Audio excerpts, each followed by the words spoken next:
meskipun seandainya keputusan itu pun tidak betul pun, nah ini kita bicara ini ya, karena pemimpin juga manusia yang bisa salah juga. Nah, disitulah kebesaran seorang pemimpin berani menyatakan saya salah. Yes. Nah, betul. Saya salah. Dan mungkin ada nggak pemimpin yang modelnya seperti itu? Ada sebenarnya. Di luar Indonesia. Di luar Indonesia. Siapa kira-kira, Bro? Bahkan ini adalah pemimpin yang seharusnya menjadi role model buat kita semua. Iya, siapa? Namanya Yesus Kristus.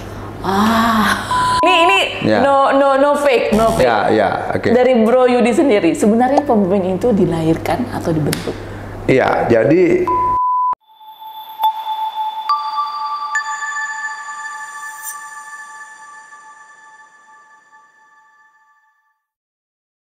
pemimpin itu dilahirkan atau dibentuk? Nah, ini nih pertanyaan yang sering menggerogoti untuk aku pribadi ya. Apalagi nih sahabat podcast Corak Bersama Nulafi mungkin yang suatu saat punya cita-cita pengen menjadi seorang pemimpin. Sebenarnya pemimpin itu dilahirkan atau dibentuk?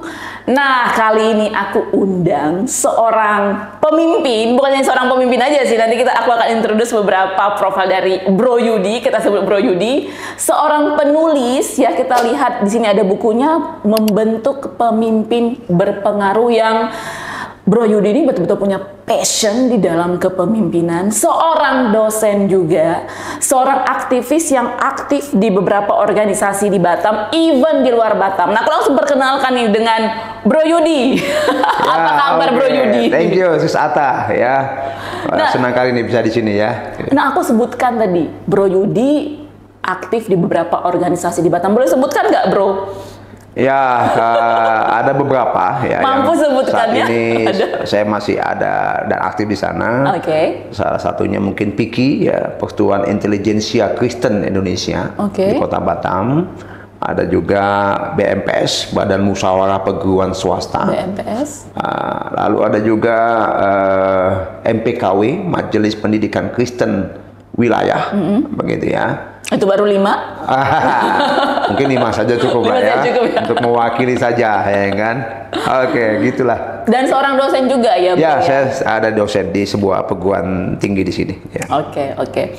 Nah, kemarin Bro, aku ada baca sedikit sih, nggak banyak, dari buku yang ada di depan kita, Membentuk Pemimpin Berpengaruh. Pertanyaan yang pertama sebenarnya, kenapa Bro Yudi begitu passionate dalam hal kepemimpinan ini? Atau mungkin ada role model yang memang menginspirasi Bro Yudi begitu passionate dalam kepemimpinan? Iya, kalau menurut saya begini, sebenarnya setiap orang itu memang punya kesempatan untuk menjadi seorang pemimpin.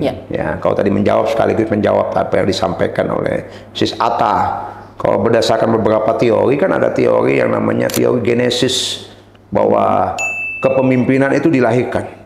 Ya, jadi sudah dipersiapkan dari awal.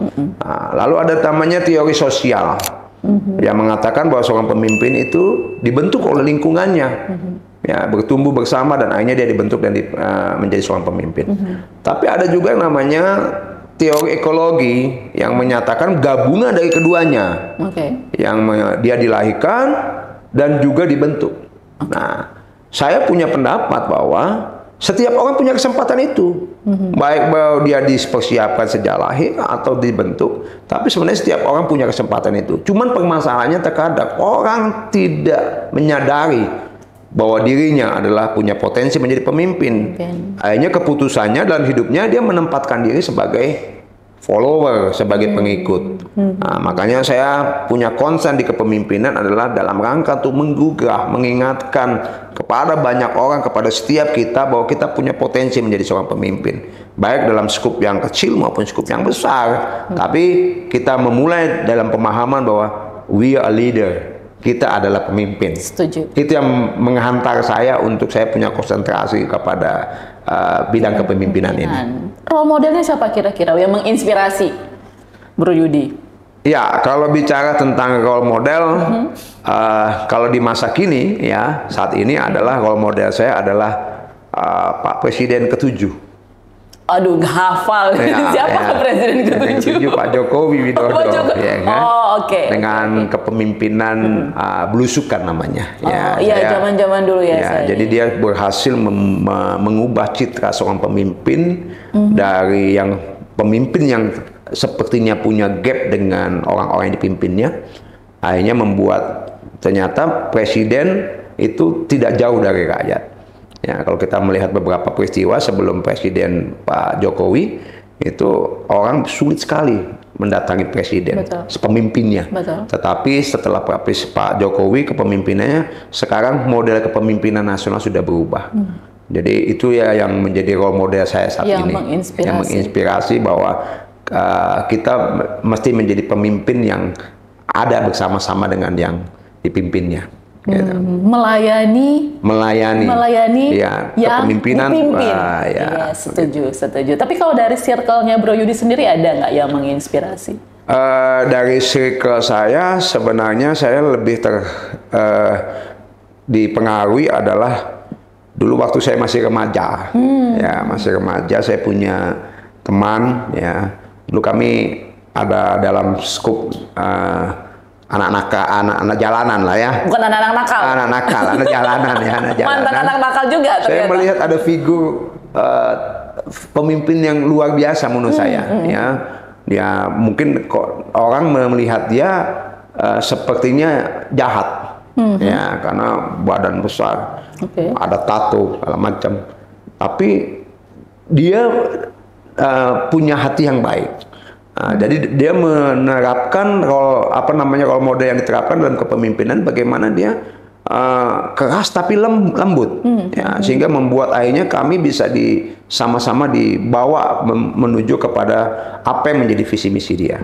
Ya, memang ini dalam konteks waktu itu masih sangat remaja. Jadi membuat wah aku pingin seperti abang itu. Tapi nggak tatoannya juga kan ya bro? Ya. Melihat ternyata kita nggak bisa melihat bahwa orang hanya dari sisi fisiknya saja, tetapi daripada bagaimana dia mengayominya, bagaimana dia bisa merangkul semuanya dan bisa mengakomodir semuanya untuk mengikuti apa yang menjadi visi misinya. Dan itu wah, luar biasa menurut saya. Dan orang-orang yang menginspirasi Bro Yudi ini, kalau menurut Bro Yudi sendiri, apa yang menjadi 3 hal deh yang paling esensi dalam suatu kepemimpinan? Ya, kalau dari kita bicara tentang esensi dari sebuah kepemimpinan, yang pertama orang tersebut harus mempunyai prinsip yang jelas. Ya, dia punya prinsip-prinsip yang dia yakini, value-value yang diyakini, yang dia hidupi, sehingga waktu dia dari prinsip tersebutlah akhirnya melahirkan keputusan-keputusan yang terusnya. Yang kedua adalah visi.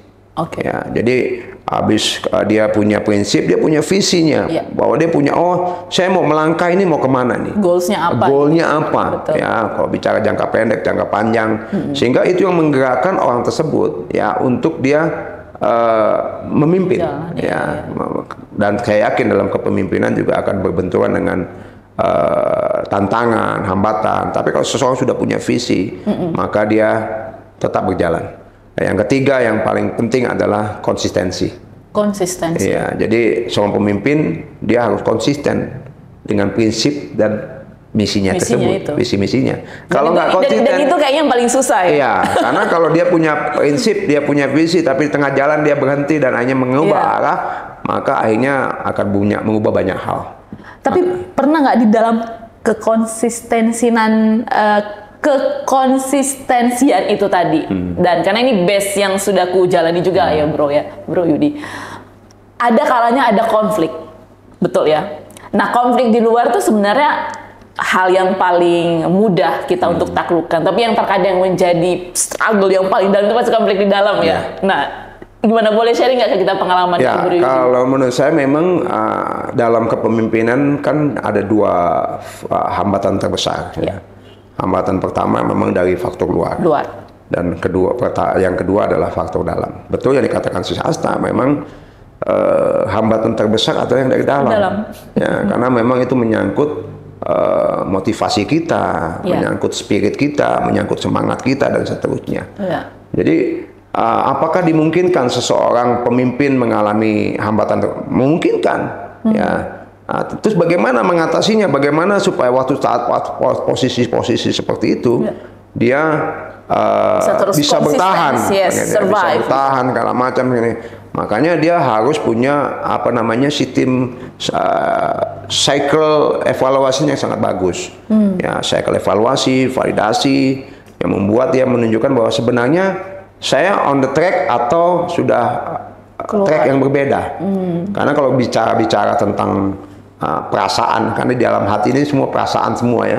Bisa saja kita tertipu dengan perasaan kita bahwa kita seperti kitanya kayaknya begini ya, padahal nggak begini. Makanya butuh ada yang namanya lingkaran evaluasi dan lingkaran validasi. Bisa saja itu berasal daripada prinsip-prinsip yang lebih besar daripada prinsip-prinsip pribadi kita. Misalnya kita percaya kepada Tuhan, misalnya kita pakai visinya Tuhan, pakai prinsipnya Tuhan. Tadi waktu kita pakai visi misi kita rasanya tidak bisa menggerakkan kita lagi dan kita merasa sepertinya kita sudah kalah dengan itu, kita pakai visi misinya Tuhan. Dan itu membuat akhirnya kita bisa bergerak kembali. Dengan kata lain, mungkin boleh dikoreksi bro, dalam kepemimpinan pun perjalanannya kita tetap harus mengandalkan Tuhan ya? Ya, betul sekali. Jadi memang tuntutan kita sebagai pemimpin salah satunya kan adalah punya kepercayaan diri. Ya, bagaimana kepercayaan diri itu membuat kita akhirnya membuat keputusan ini dan itu dan seterusnya. Tapi kita juga nggak boleh karena kepercayaan diri itu membuat kita tidak percaya dengan Tuhan. Ya, percaya diri good, tapi kau juga lebih harus percaya dengan ada yang lebih besar dari dirimu, yaitu pencipta diri pada pencipta itu sendiri. Nah, ngomong-ngomong mengenai tadi kita udah ngomongin yang paling esensi, tapi kalau dari bro sendiri, tadi disebutkan tadi yang pertama itu adalah prinsip, visi, dan juga konsistensi. Tapi apa yang menjadi, boleh mungkin disebutkan beberapa hal yang menjadi nilai, karena kan aku percaya gini bro, setiap pemimpin itu kan beda-beda value-nya ya, tapi apa yang nilai yang di-bring oleh Bro Yudi sendiri dalam kepemimpinan yang udah tercurah dalam buku ini membentuk pemimpin berpengaruh. Ya, jadi untuk mempunyai pengaruh, pertama dia harus punya integritas. Integritas. Ya, kalau seseorang pemimpin sudah tidak punya integritas, maka yang dipimpinnya bingung.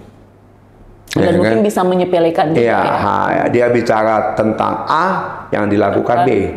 Maka yang dipimpin mengatakan yang betul A atau B, kan begitu kan? Nah, jadi yang pertama yang perlu dimiliki adalah pertama integritas. Ya, bagaimana dia bisa menjalankan apa yang menjadi value-nya segala macam, tidak hanya bicara, tapi dia bisa melakukannya juga. Ya, jadi tidak hanya dia memerintah, tapi dia juga bisa memberikan contoh kepada yang dipimpinnya, keteladanan. Itu yang pertama, integritas. Yang kedua adalah open mind, terbuka. Ya, bagaimana seorang pemimpin kalau kita tertutup, membuat kita akhirnya kecenderungannya menjadi pemimpin yang diktator. Tidak mendengar masukan, tidak mendengar apa yang menjadi suara di kalangan bawah ini, yang dipimpinnya, sehingga membuat dia akhirnya lebih kepada diktator, ya. Jadi dia tidak mempertimbangkan suara-suara yang ada di bawahnya. Padahal belum tentu apa yang disampaikan itu betul, ya kan? Bisa saja masukan-masukan itu dibutuhkan. Ya, itu yang kedua. Yang ketiga yang tidak kalah penting menurut saya adalah ini saya sudah tulis tekankan di sini, adalah rendah hati. Bukan rendah diri ya? Bukan rendah diri, rendah hati. Jadi waktu menjadi pemimpin itu not talk about the position, nggak hanya bicara posisi bahwa saya ini adalah orang yang lebih tinggi daripadamu. Kau yang dipimpin, aku yang memimpin, maka kau di bawahku. Maka akhirnya menimbulkan sikap-sikap bosi, ya, menjadi seorang yang seolah menjadi bos. Tapi kalau dengan kita punya pemimpin yang mempunyai rendah hati, maka dia bersedia untuk menempatkan dirinya tidak di atas, tapi bisa saja bersama-sama dengan mereka. Bahkan kadang-kadang perlu juga di bawah. Dalam tanda kutip ya, di bawah. Bukan soal status ya? Ya, bukan secara status, tetapi bagaimana dalam kesehariannya, dalam berbicara. Contohnya misalnya mendengar dan didengar. Mana posisi yang lebih tinggi? Pasti yang lebih tinggi adalah yang didengar. Yang mendengar seolah-olah seolah-olah itu lebih rendah dibanding yang didengar. Nah, seorang pemimpin mau tidak mau kalau dia punya kerendahan hati, maka dia bersedia mendengar. Yes. Ya, karena kalau dia nggak punya rendahan hati, kau yang dengar aku, ya kan? Maka yang muncul adalah command and control, double C, command and control. Tapi dengan kerendahan hati, maka kita mengubah 2C itu menjadi connect and collaboration. Wow. Jadi kita bisa terkonek dengan mereka dan kita bisa berkolaborasi dengan mereka. Tanpa kerendahan hati susah kita melakukannya karena kita sudah menempatkan diri bahwa saya lebih daripada Anda. Saya harus didengar. Saya adalah yang memberikan perintah. Saya yang superior dan seterusnya dan seterusnya. Tapi dengan kerendahan hati memungkinkan dia terjadinya namanya connect and collaboration.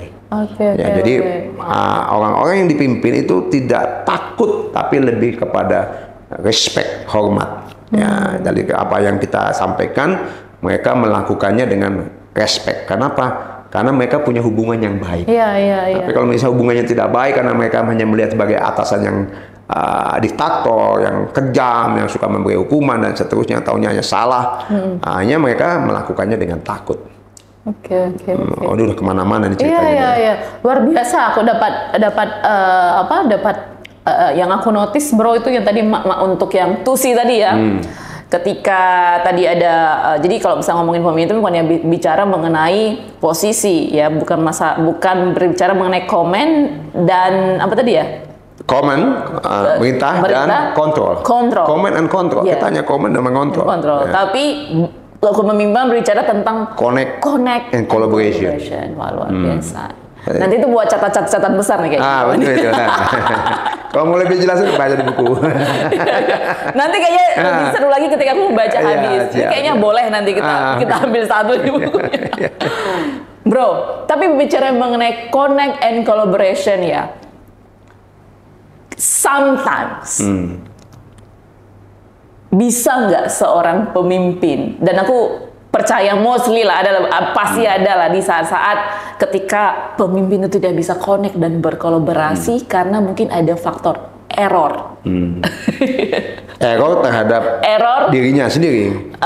Bisa dibilang seperti itu, atau mungkin bisa karena situasi, mungkin karena struggle dalam kehidupan. Adalah pasti ya. Namanya juga seorang pemimpin juga nggak lepas dari yang namanya pergumulan ya kan. Nah, tapi ketika seorang pemimpin tidak bisa connect dan kolaborasi tadi, gimana kalau menurut definisi Bro Yudi sendiri ketika seorang pemimpin dikatakan error?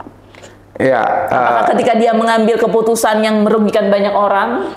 Ya, kalau kita bicara tentang misalnya dalam sebuah kepemimpinan seseorang misalnya melakukan sebuah kesalahan, misalnya kita bilang ya, dimungkinkan saya pikir ya, dan itu letak dari sebuah keberanian dari seorang pemimpin dia dalam mengambil sebuah keputusan. Waktu dia mengambil sebuah keputusan dan mungkin ada sebagian atau sebagian kecil, sebagian besar tidak setuju dengan apa yang menjadi keputusan dari pemimpin, itu tidak mementahkan arti dari connect and collaboration. Itu bisa saja terjadi karena bisa saja perbedaan pendapat. Dan ingat, ini kita sedang berbicara tentang seorang pemimpin, bukan seorang badut yang menyenangkan semua orang. Kalau dia badut, semua harus senangkan, biar tertawa. Tapi pemimpin, even dia ada dalam posisi untuk tidak disukai dalam sebuah keputusannya, dalam sebuah rule-nya, perintah-perintahnya, dia punya metode yang berbeda. Mungkin dia siap untuk tidak disukai. Tetapi karena berangkatnya daripada dia tadi punya kemampuan melihat bahwa ini adalah sesuatu untuk visi yang lebih besar, maka kadang-kadang sepertinya mengorbankan kata connect tadi, connect and collaboration. Berarti ketika seorang pemimpin tidak disukai banyak orang, apakah itu identifikasi pemimpin itu error?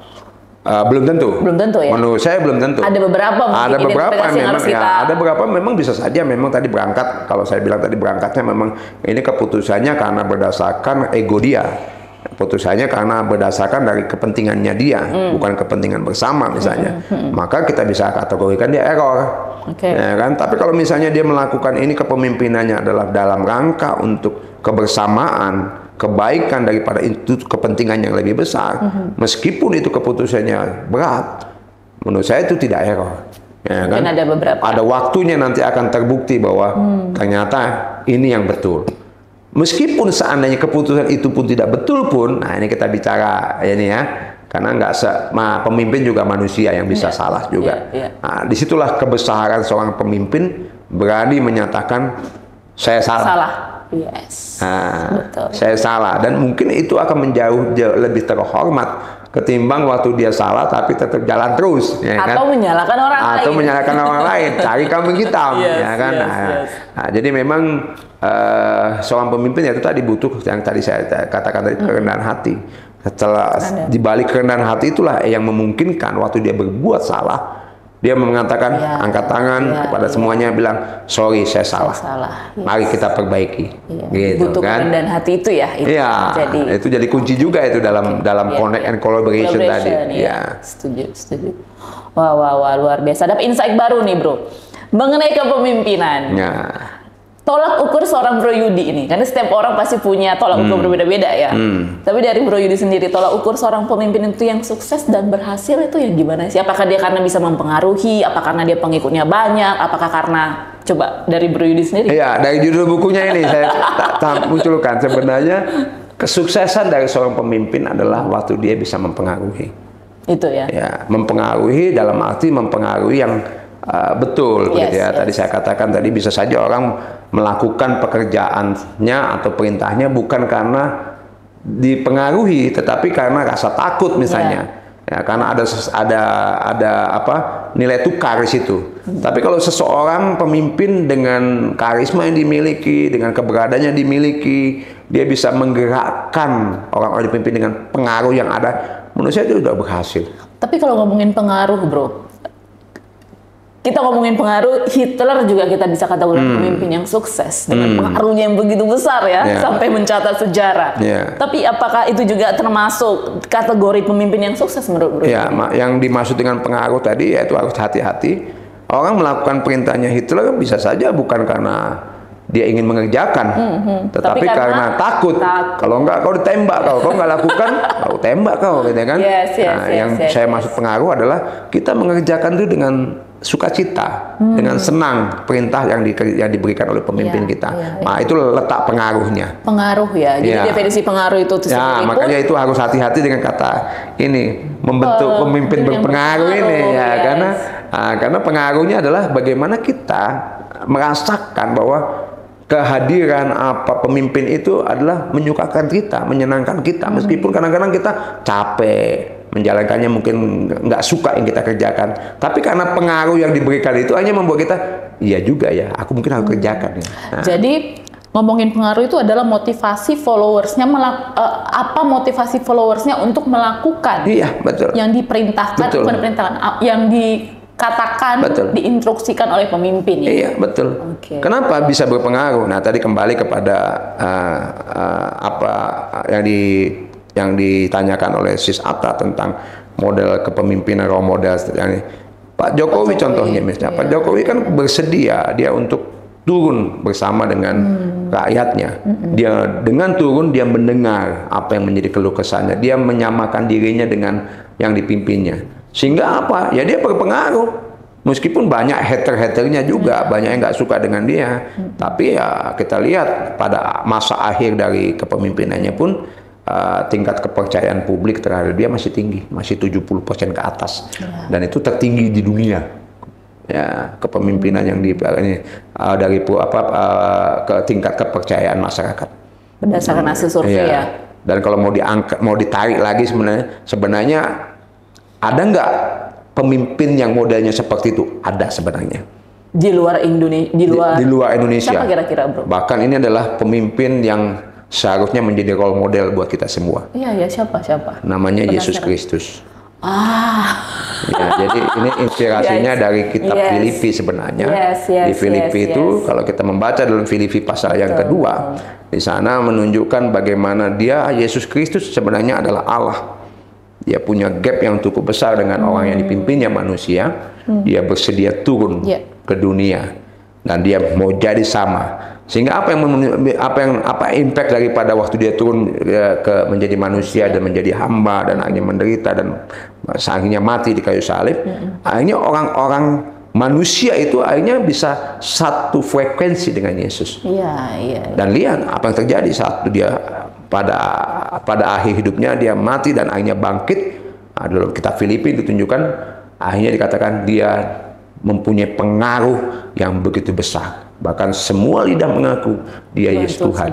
Dan semua lutut bertelut dia adalah Tuhan. Kenapa? Karena dia bersedia turun dan memberikan pengaruh. Dan pengaruhnya bisa kita rasakan sampai saat sampai sekarang. Itu.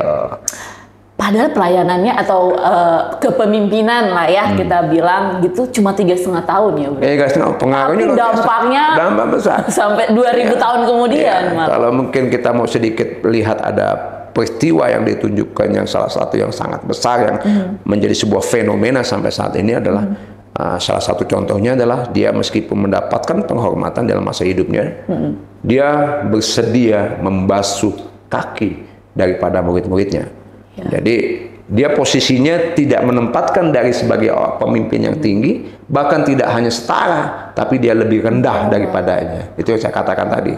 Hanya dia bisa melakukan pembasuhan kaki buat murid-muridnya yang notabene, yang mestinya dalam pemahaman umum itu tidak wajar dilakukan. Dan itu sangat kuat menjadi sebuah role model kepemimpinan masa kini. Ya, judulnya adalah servant leadership. Servant leadership. Ya, itu adalah kepemimpinan yang menjadi role model saat ini. Kalau kita lihat sekarang hampir semua perusahaan-perusahaan besar, perusahaan ini menggunakan kepemimpinan itu sekarang. Kepemimpinan yang melayani. Seorang pemimpin tapi bersedia untuk melayani. Bukan untuk dilayani. Untuk dilayani. Tapi untuk melayani. Itu dia pengaruhnya sampai sekarang yang dilakukan oleh Yesus Kristus. Luar biasa.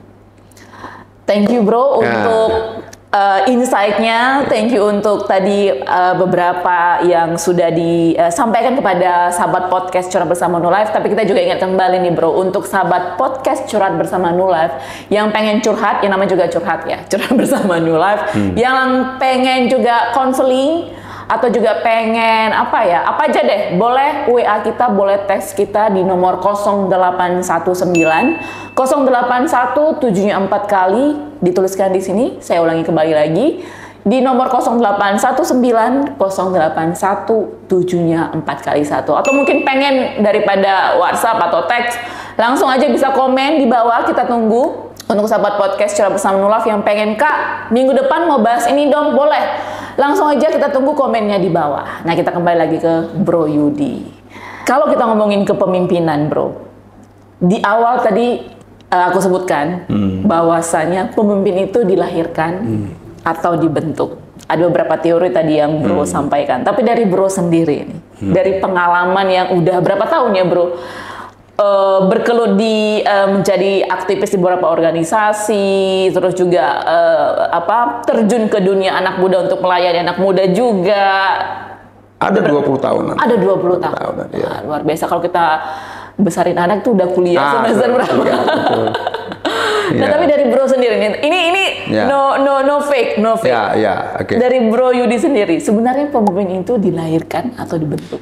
Iya, jadi kalau melihat background kisah hidup saya sebenarnya, saya dulu adalah orang yang cukup dikatakan minder atau tertutup atau introvert.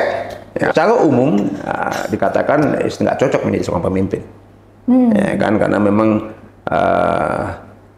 butuh pemimpin adalah orang aktif, pemimpin adalah orang yang terbuka dan seterusnya.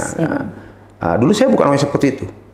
Ya, tapi sampai ada titik, ya kan, waktu kita menemukan ada sebuah kesempatan komunitas yang tepat, kita ada di sana dan kita diberi kesempatan untuk melakukan karya yang selama ini mungkin saya nggak punya kesempatan itu, ya kan? Itu ada namanya teori situasi namanya. Oh, ini teori baru lagi. Teori baru lagi. Di mana teori situasi itu memungkinkan kita karena situasi akhirnya kita menjadi seorang pemimpin, ya kan?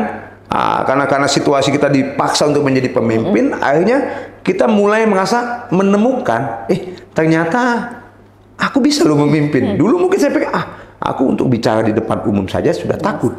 Aku mau berinteraksi dengan orang lain saja sudah takut salah dan seterusnya. Tapi setelah karena ada sebuah situasi yang membuat kita akhirnya berani untuk melakukan itu dan ternyata fine-fine saja dan ternyata dalam tanda kutip berhasil. Akhirnya kita mengatakan, oh ternyata saya pemimpin. Jadi kalau tanya, menurut bro gimana? Saya sangat percaya bahwa setiap orang punya kesempatan memimpin, menjadi seorang pemimpin. Hanya tinggal ada nggak kesempatannya, ada nggak lingkungan, ada nggak lingkungan yang bisa mendukung dan membentuk dia untuk menjadi pemimpin. Makanya saya lebih percaya dan mengikuti bahwa pemimpin itu adalah sebenarnya dibentuk. Ya kan? Ya kita menemukan seseorang siapapun itu, kalau kita bisa dia bersedia, dia punya kemauan, kita bisa membentuk dia menjadi seorang pemimpin. Kita beri dia kesempatan, kita berikan apa namanya ilmu-ilmunya, kita berikan pengetahuan-pengetahuan bagaimana cara memimpin dan kita beri dia mentoring, dia akan bisa menjadi seorang pemimpin. Walaupun kalau kita bicara tentang tingkat keberhasilan ya pasti kembali kepada masing-masing individualnya. Ya, dalam hal ini tentu bicara tingkat keberhasilan pasti sangat relatif lagi, ya kan? Dalam skup yang kecil seperti apa, skup yang besar seperti apa. Tapi minimal adalah menurut saya kalau kita ingin menjadi pemimpin, syarat pertama yang muncul adalah keyakinan bahwa kita adalah pemimpin. Tanpa itu, didasari itu dulu ya. Tanpa itu sangat susah. Ya sama seperti kita mendorong mobil yang remnya diinjak, ya kan? Ya kita bantu dia, kita dorong dia supaya kau jadi pemimpin, kau pemimpin. Tetapi dia nggak percaya bahwa dia pemimpin, maka nggak kemana-mana. Jadi kalau kita ingin menjadi pemimpin, ya untuk sahabat muda juga, semua sahabat curhat juga di sini, ya mulailah dengan keyakinan bahwa saya ini bisa loh jadi pemimpin. Jangan lihat kondisi kita sekarang, kita lihat nanti ke depan. Nah, waktu ada kemauan, maka ada yang namanya kemampuan. Start from kemauan, tambah jadi kemampuan. Maka itu namanya 2K. 2K. Ya 2K, kemauan dan kemampuan. Saya ada tagline itu ya, waktu saya pernah membuat sebuah tulisan di media sosial ya, di koran itu, yaitu ya bagaimana waktu bicara tentang menjadi pemimpin maka ada 2K tadi, karakter dan kompetensi. Maka kalau kita mau menjadi pemimpin yang baik, maka mulailah dengan karaktermu dulu, baru susul dengan kemampuan. Apakah boleh terbalik? Ya boleh saja. Cuman yang paling utama dari karakter dan kemampuan adalah karakternya. Kalau enggak, kita akan menemukan yang tadi katakan oleh Sis Asta bahwa dia secara kemampuan bagus, karakternya tidak bagus, maka jadilah pemimpin yang seperti Hitler tadi. Ya kan, dia mampu memimpin, tapi karakternya nggak bagus. Jadi akhirnya apa? Bencana. Seperti itu. Nah berarti udah terjawab ya. Udah terjawab ya. Jawabnya di ujung ternyata. Sudah terjawab ya. Jadi aku nggak usah ulang lagi, sudah terjawab bahwa pemimpin itu dibentuk. Dan kalau pengen cari tahu lagi nih mengenai kepemimpinan, boleh langsung aja beli bukunya Membentuk Pemimpin Berpengaruh, Strategi dan Prinsip Kepemimpinan Efektif by Dr. Yudi Sanjaya, Master Teologia, betul ya? Betul ya bro ya.